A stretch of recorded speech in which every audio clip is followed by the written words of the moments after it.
Hello and welcome to Now is the Time. On today's program, we're going to do the second part of an interview which we did last week. But it's a very incredible stories right now of girls that have been rescued from the horrible life of sex trafficking, in particular as minors. So welcome to the program, Pastor Deborah Manns. Hello, hello. Thank you for having me again. Mary, it's an honor to be with you today. You know, when we talk, some people might not have seen the program from last week or on YouTube. Let me tell you, just basically recap. You've been involved working with these girls and what you do. Why don't you tell a little bit, just briefly? Again, for the last 11 years this year, I have worked directly with the recovery of minors that have become victims of human sex trafficking right here in our communities domestically. What I do is, the motto for the Virtuous Woman Inc. is to respond, recover, and rebuild. So what we do is we have learned to respond to the actual crisis. And once we respond, when we're working with law enforcement, doing our ride-alongs, our undercovers as a first responder, then we recover them. Many of them we have to take back to their parents or to group homes. And some actually I have actually been able to house in my own personal home. And then we begin to rebuild their mindset, rebuild their spirit, to change and work our best to take out those negative and dark seeds that have been planted in them through this horrible, horrific industry called sex trafficking. Well, I know, like, my series is going to be called Freedom Cry, Sex Trafficking in America. And we're going to be pitching it to Netflix and Amazon because we want the kids and the parents to see exactly how this process starts. Right. And often it starts on the internet. And, you know, with the grooming, I know there's people that are like playing on these video games and they're playing against other people. And, you know, this guy might be 40 years old, but he's pretending to be, you know, 15. Yeah. And so we've seen that kind of thing. Let's go over some stories. Okay. About some of the people that you have helped. Okay. Like, let's go into some scenarios of how they got into it. Well, let's just start from some of the beginning, from when I first recovered the first young lady I ever recovered. When I first recovered her, I call my girls ladybugs. So as we have the conversation and when you do the interview with us next week at the church with some of the families and some of the girls that I have worked with and still work with, you'll hear me call them ladybugs. But the very first ladybug that I recovered, she basically was running away. She was 15 and she had a 19-year-old boyfriend and she was running away with him. But what happened was, when I found out where they were, everything just really all made sense. So they were running away because the parents didn't want her to be with a 19-year-old, but because she was 15, right? They were sleeping in the cove of their parents' house. So all this time, the parents would be out in the street looking for them, but they were literally on the roof, sleeping in the cove of the roof of the house. And what he was doing, because during the daytime they needed to eat and they needed to have fresh hygiene products, he began to have her work. And that was her entry into sex trafficking. So when you say work, that means go on and have sex with other people. Right. He introduced her into the world of trafficking through sex work. But they were still not getting motels. They were still sleeping in the roof cove of the parents' house. And one day I was meeting with the parents and she would just show up out of nowhere. And that's how many of these runaways are as minors in the beginning. They'll leave home one day and then they'll just show back up one day. They may be gone for 2 months, a month, 2 weeks, 3 weeks, and one day they'll just show back up to the door. And she would come in and out from time to time, and the parents would be like, well, where is she going? And one day I was meeting with the parents because they called me and said, Ladybug just came back through, but she came and got some clean underwear and a few things, and when we came out of the room, she was gone. And I was listening to them, and the Holy Spirit said to me, she's on the property. So I said to the parents, I said, do you guys have like an attic or a basement? They were like, no, we don't have any of that. We have a small little crawl space for the air conditioner unit in the roof, but other than that, we don't have an attic or a basement. I said, okay. So I remember the day I walked out of the house, I was parked like kind of on the corner part of the house, and something told me, Deborah, look up. I looked up and I saw what appeared to be like a blanket hanging out of the kind of corner of the roof. So I sat there for a minute and I looked, and the Holy Spirit said, don't move, just sit there for a minute. So the blanket moved a little bit, and I'm like, okay, am I tripping? And this was just the Holy Spirit all the time showing me how these victims can be in our plain sight and we never even know that they're there. So I got out the car and I went back in the house and I said to the mother, I said, did your husband, because he works at night, I said, did he go down for a nap? She was like, no, I think he's in the kitchen. So I go in the kitchen and I said, do you have a ladder? And he was like, yeah. He was like, why? I said, somebody's on your roof. So he gets the ladder, we go around, and he gets up on the roof, and they were asleep. It was like 7 o'clock in the evening. They were up there asleep. So that was my first recovery. And she had been running away for weeks and weeks before they called me. And how I got a reputation for recovering runaways is that I was the person that would be knocking on the doors of law enforcement after we didn't talk about how I got into this. So how I got into it is two ways, and we'll go into it more hopefully in your documentary series, but 20 years ago when I was going through a divorce, I moved to Texas with my best friend. I met a guy who was a contractor, licensed contractor, building homes from the ground up, but at nighttime was a pimp. And I never knew it. I lived with him when I first moved to Texas, me and my best friend had a place, and 3 months later, she got engaged, and we gave up the apartment we were living in, and I was working at the Arlington Medical Center. I was a registered nurse at the time, and I moved in with him. And I was taking care of his grandfather, going to work every day to the medical clinic, and at night he would tell me, oh, I'm going to go hang out with who was my best friend's uncle, who was a pimp. And they were pimping young girls together. And that's how I found out that he was a pimp. Because one day he didn't come home. Like, we lived together probably for like about 6.5 months. And then just one day he didn't come home for 4 days straight. So it just opened up a whole nother world. Now, was this before you were a Christian? No, I've been Christian ever since I can remember. So no, I was actively in the church. At the time I lived in Dallas, I was attending the Potter's house. And he would go to church with me on Sunday. Because the real reason I bring it up, not to bring judgment, but I mean, a lot of times people that are, they get married or they don't live with somebody, I was going through a divorce.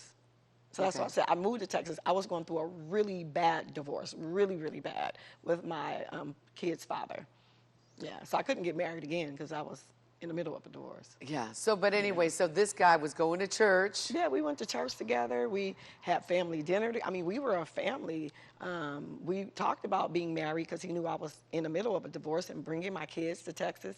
My ex-husband had put an order where I couldn't, move the kids during the divorce. So I'm thinking that this is going to be my husband. We were talking about getting engaged on my birthday that October.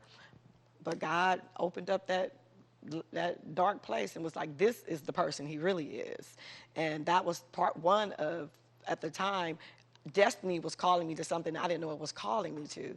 And when I found out that he was pimping young girls, he tried to get me to go on a date. He tried to get me to do a lot of stuff. He tried to get the girls to come to my medical office and receive medical services when they were, having problems down there. I'm like, I'm not going to be a part of any of that.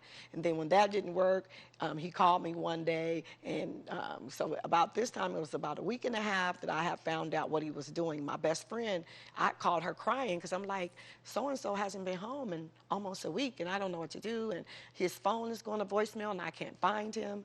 And she was like, what do you mean, Deb? Come on, you're not that square. You're not that naive. And I'm like, what are you talking about? She was like, you know where he is? I'm like, no, I do not. I went to every project, all of his construction sites. He was nowhere to be found. And she was like, come to my house. So I went to her house, and She said, follow me, and when I take you where you're going, do not tell anybody I took you here. And I'm like, well, where are you taking me? Just get in your car and follow me. So I got in my car, and I followed her probably about 9 or 10 miles away from the house, and she took me into this huge apartment complex in Lancaster, Texas. And huge, you know, one of those apartments was like maybe 100 buildings, just a huge complex. And we went around these different corners into this building. I remember to this day, we were at Building J. I will never forget it because his first name starts with a J. And she said, park right here. So she pulled up and I pulled on the side of her. She said, park on the side of me. She said, you see that stairway? She said, go up that stairway to the second floor. And she said, the door is usually open. She said, and when you get to Unit E, just open the door. And I'm like, she said, it's going to be okay. Just go. So the Holy Spirit was like, in my spirit at the time, I didn't know the Holy Spirit was talking to me like, just do it. So I got out the car walking slow. I get up, I walk up the stairs, and I get to the door, and it was so like surreal, Mary, that when I got ready to open the door, it just seemed like the door just swung open by itself. To this day, I don't know if I touched the door or if the door was cracked. Like, I don't know. All I know is that when I walked into this living room of this apartment, there was about 7 young girls walking around with little T-shirts and panties on. They had, the whole apartment reeked of marijuana. They had loud music. And they were laughing and talking and watching TV and eating and just like life was great. And I looked and I was like, what's going on here? And then I heard his voice laughing in another room. And I said to one of the girls, she was like, oh, hi, how are you? Like, she was so friendly. I was like, hello. And so I heard his voice and I said, is so-and-so here? She was like, yeah, he's in the back. So I proceeded down a short little hallway in an apartment. And when I get to the room door, it's like ajar. It's not closed, but it's not open. And he was laying in the bed with 2 young girls, 1 Caucasian and 1 black. And I looked and I stood there. And at first, he didn't know it was me because he just saw like a woman standing in the door. And then when he looked again, he goes, RF, that's my woman. And I looked and I'm like, oh my God, like, what is going on? And I just turned and I just ran, like straight to the front door. I don't even know, this is 20 years ago, I don't even know how I got down those 2 flights of stairs that quick, because it was one of those L's where you come down some and you turn and go down some more. I don't even know how I got down there that fast. And all I can remember is him saying, where's my other shoe? Like you could hear him shouting, where's my other shoe? Because they were in the bed together. And by the time I got to the car, he was like at the window. I got in the car, started the car, locked the car. I'm trying to drive off. He's banging on the windows, and I hadn't started crying hysterically yet, but I started crying. And I was trying to get the car and drive, and I couldn't figure out to go forward, to move back. I couldn't figure out what to do. And the Holy Spirit just said, back up and just go. And next thing I know, we were like on the expressway, because we lived some ways from there, because we lived in Plano, Texas. And he's flying, I'm flying, he's flying behind me on the freeway. The only thing I knew, Mary, is that I just needed to get home. I just needed to get home, that's it. By the time I pulled into the driveway, he had this long driveway. He had built this house. He had this long driveway, and I couldn't figure out how to get in the front door. So I was trying to figure out how to get into the service door. And I get there, and I finally get the key in the door, and I lock the door. But, you know, back in those days, 20 years ago, you can have the double bolt locks. Now they make you have the fire locks where you turn it. So we always kept a key because his grandfather was elderly, and we raised him, so we kept a key so Mr. Roosevelt can let himself in and out to go in the backyard. And I got in, and I locked the door. He bust through the window. It was just a mess. But you know, that was the moment of truth, because you know, there were signs, but you didn't know. But you would never have thought that your boyfriend or fiance was a pimp. Never, because he was, when I tell you, he was one of those guys that had the decorating eye. I mean, all of the homes that he built, and even our home, was just beautiful, like out of a magazine. And when I first moved to Texas, I would come down, because I worked in Arlington, Texas, at the Arlington Medical Group. I would come down and take him lunch, and he would be on the roof hammering and nailing, all dirty. He never left at night for the first 6 months. He would be home with me every night. me, him, and Roosevelt, we would have dinner together every night. I would cook dinner. We would laugh and talk, watch TV, go to the movies. We went to church together every Sunday. So in a way, you were being groomed. No. Well, to a way where he wanted. No, he wasn't trying to groom me. What I found out. No, listen. What I found out is that he lived 2 lives. So he wanted his square woman, and then he wanted that life at the same time. He never intended for me to know. And what I found out is before me, he dated another woman. And the reason why she left is because she found out.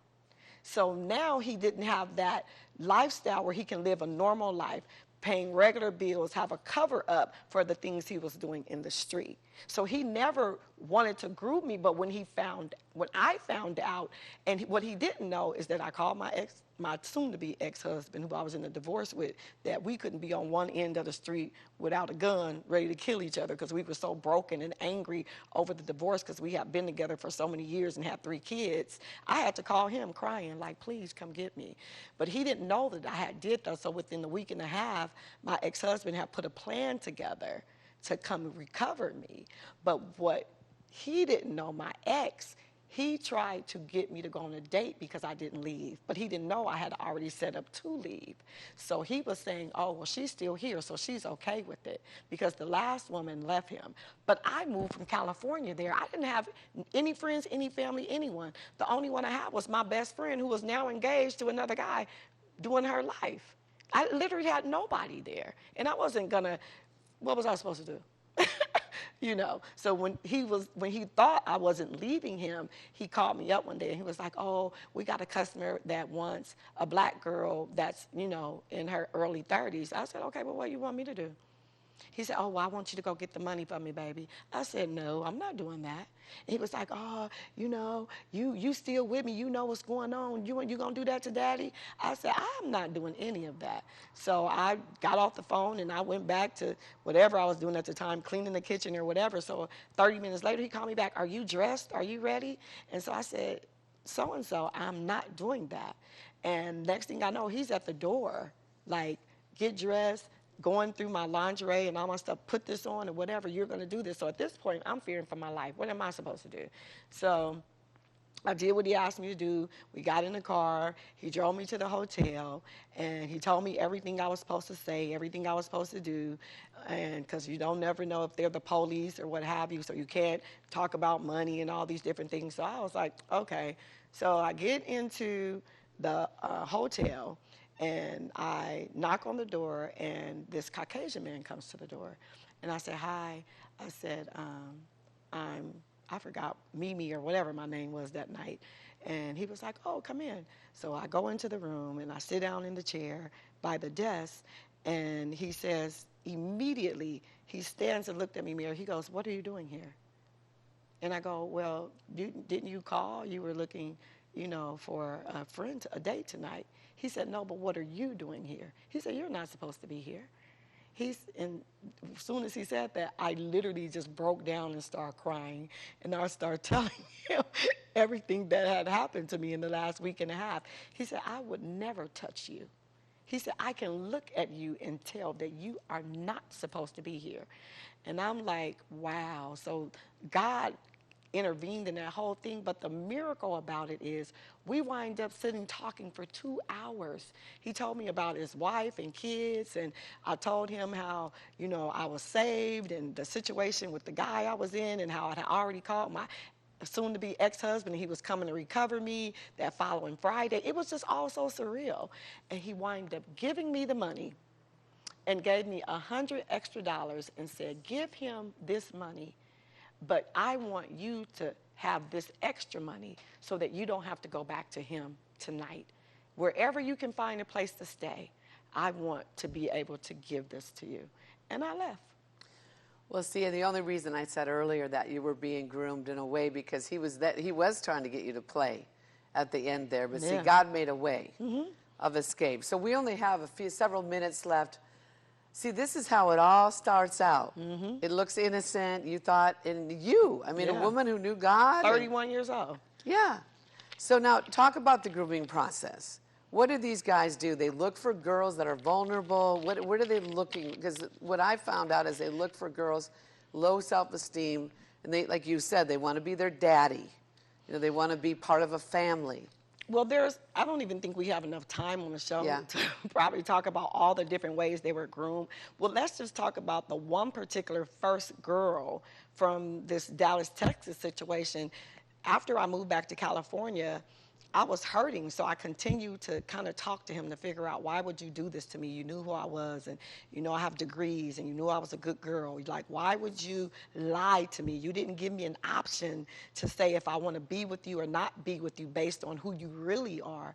And I said, how am I supposed to feel? I'm a 31-year-old woman, and I walk into a room, and my man that I've been laying in the bed with for 6 months that I'm supposed to marry is in the bed with minors, with kids, and I have kids. And he said to me that the first girl that started him pimping, that he wasn't pimping when he met me. He was hanging out with his best friend that was a pimp, but he had only been pimping for 2 months.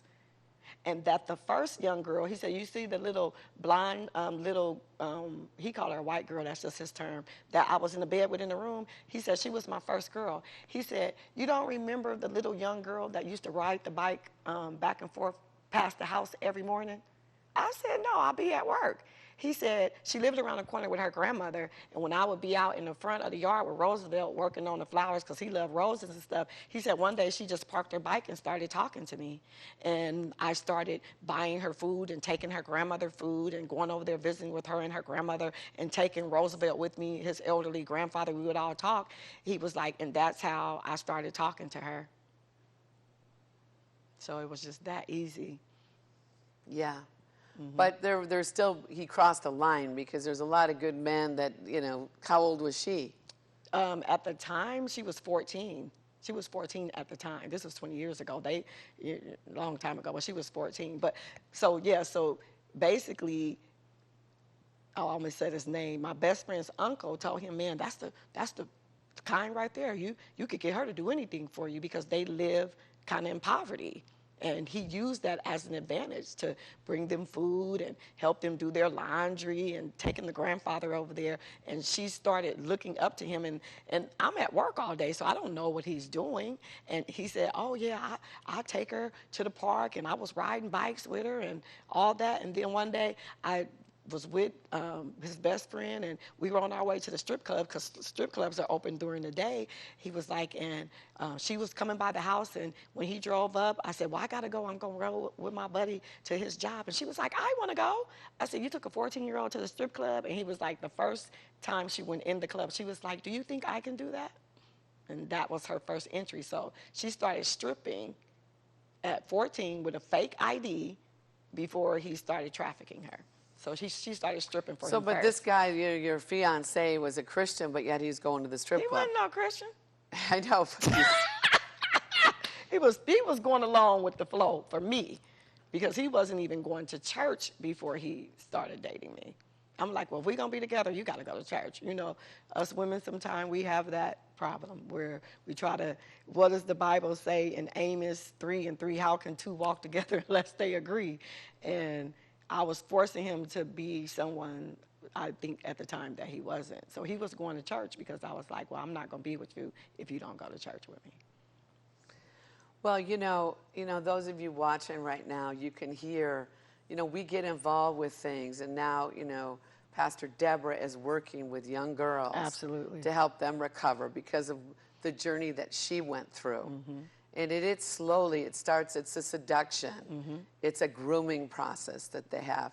Yeah. I was talking to a girl, Ashley. In fact, she's in the documentary in the series, and she was 14, and, she went to spend the night at a friend's house. They ended up, a friend goes, let's go down the street, there's a party. And so they snuck out of the window, went to the party, and Ashley, said there was this tall, dark, and handsome guy, and he started telling her what she wanted to hear, and couple months of hearing, you're so beautiful, whatever, until one day she had a headache. He gave her, she thought, an aspirin. It was a date rape drug.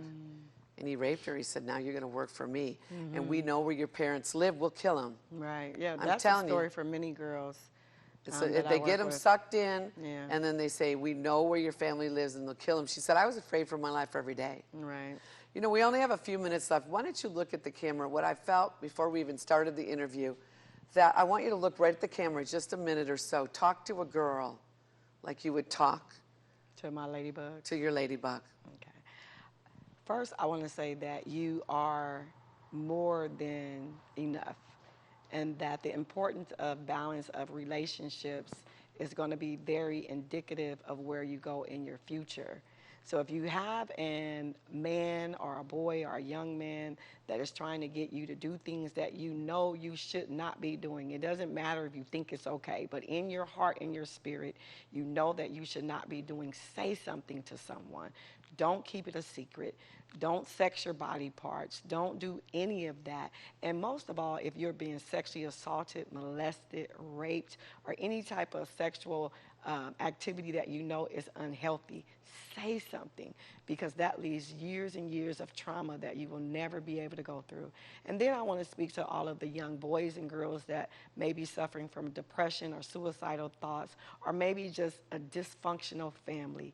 Say something to someone you can trust, whether it's a teacher, a counselor, because these are the easiest ways that you can run away from home and get caught up. To those runaways that have been running away, if you have been trafficked or being groomed for trafficking, please say something. Go to someone you can trust and let them know that I'm dating a person, or I'm seeing a person, or someone's direct messaging me on Instagram or Snapchat and asking me to leave home or asking me to do these things. Say something, because I promise you, God covered me 20 years ago, but many girls have never been covered, and some die. Some suffer from severe traumatic trauma situations that will never allow them to rebuild relationships. I have young girls at the age, I have 2 girls I've been working with in these last 11 years that have contracted HIV at the age 115, 116. This thing is way bigger and greater than you can ever imagine. So if you're being mistreated or violated or being groomed or asked to do anything in regards to the conversations you have heard today, please say something. Well, thank you, Deborah. That wraps it all up. We only just have a few seconds left. Thanks for watching. Now is the time. This is a very serious subject, and it takes us to get serious about it. If you would like to get involved, you know, I'm doing a documentary called Freedom Cry, Sex Trafficking in America. You can go on my website. You should see it on the screen, but it's marycrouley.com, MeRicrouley.com. You can make a contribution, and you can help us bring forth the message of hope to those who are in darkness. Thanks for watching. See you next week.